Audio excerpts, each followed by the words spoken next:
In 1996, my daughter Charlotte was in a boarding school, and we love education, and it has empowered me, because I went also to the same school.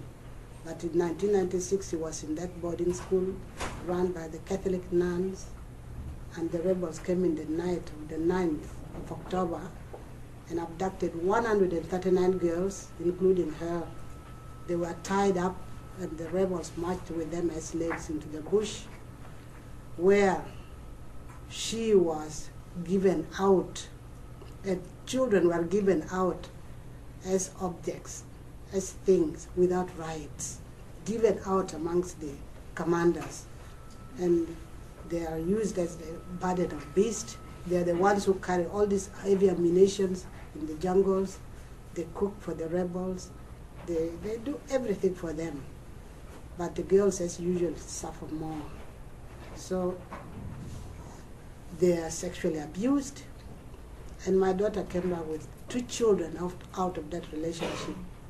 She was held captive for 7 years and 7 months. We kept praying as parents. We formed ourselves into groups after realizing that our help was coming from nowhere. So at the beginning, we formed the Concerned Parents Association. And our vision was that land of freedom where our children could live in peace and their rights upheld and observed. So we wanted to do it through advocacy and providing psychosocial support and helping the children who return to reintegrate effectively. But I did that. I worked with the concerned parents, and we formed groups in the 7 most affected districts of northern Uganda. And I stopped being the chair of concerned parents last year, so somebody has to take that one over. But alongside Concerned Parents Association, we had formed a youth group. We call them Concerned Children and Youth. And these are the siblings of the abducted children and other war-affected child, vulnerable and orphan children in the communities, and any other child in the communities. We encourage them to be the voice of other children instead of adults always coming to speak. We are encouraging them, and they've come up and together in a group and have been involved in so many things. They know they have to build peace if they have to become better citizens, if they have to help other children also become better citizens. So they are peace animators in the communities. They go raising awareness about HIV/AIDS. They get also some trainings on reproductive health, adolescent reproductive health, and well, they are involved in tree planting for income generating activities. They planted so many fruit trees, timber trees, and ornamental trees, which some of them are given to these members, the vulnerable children, to take home and plant in their homes and look after it, nurture it, and see it grow. We think by that they also are empowered so that they become more responsible people. And some of the siblings are sold and the money used for the groups. These groups also work together with other children's group in helping them, alleviating their sufferings, mental stresses. In northern Uganda, the trauma, everybody, especially the youth, are staggering under the weight of trauma.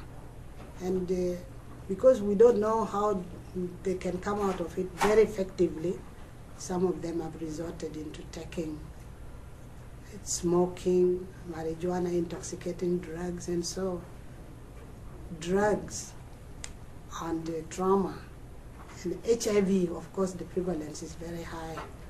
Because of the camp life that we had been in for almost 2 decades, the moral standard of our communities was corroded, and things have not been so well.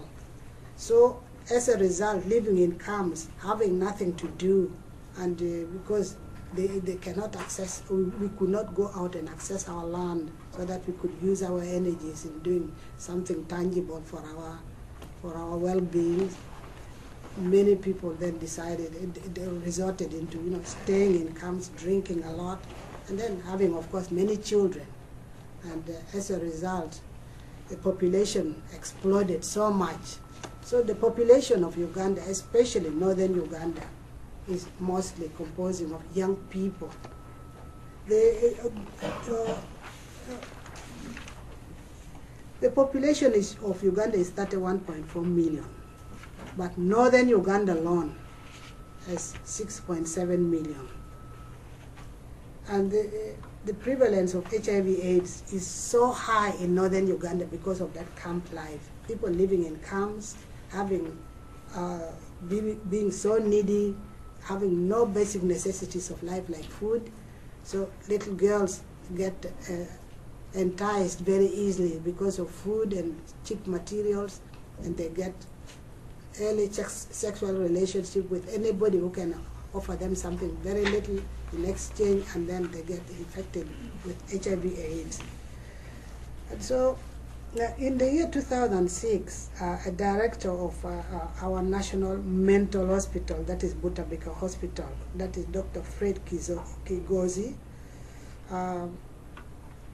estimated 9 million Ugandans to be mentally sick, out of which 30% are from northern Uganda.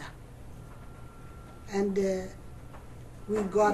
nationally we got very few doctors to handle mental health in Uganda. 4 years ago, we had only 3 psychiatrists in Uganda.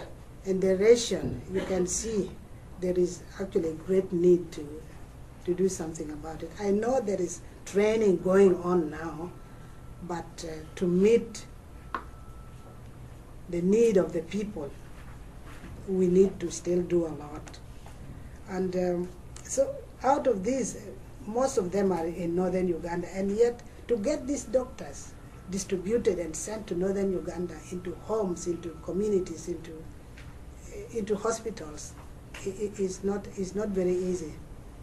So that leaves us actually, the Concerned Children and Youth Association are involved in raising awareness also to other youth so that they don't get HIV/AIDS, so they are more involved in preventive care. Behavioral changes, we go on radios, on our local meetings, church gatherings, and educate other youth about the danger and the prevalence and the danger of HIV/AIDS. Yeah. These youth groups are very vibrant. They also do some recreational activities like football, songs, and dances, to bring other youth together so that at least instead of going in for drugs, going in for sex, they have something more tangible to do. Yeah, so this youth group are on the ground very willing and open to anybody who can get to us and maybe give us some technical advice on how we can improve on what we are doing, and you are welcome to join us doing that.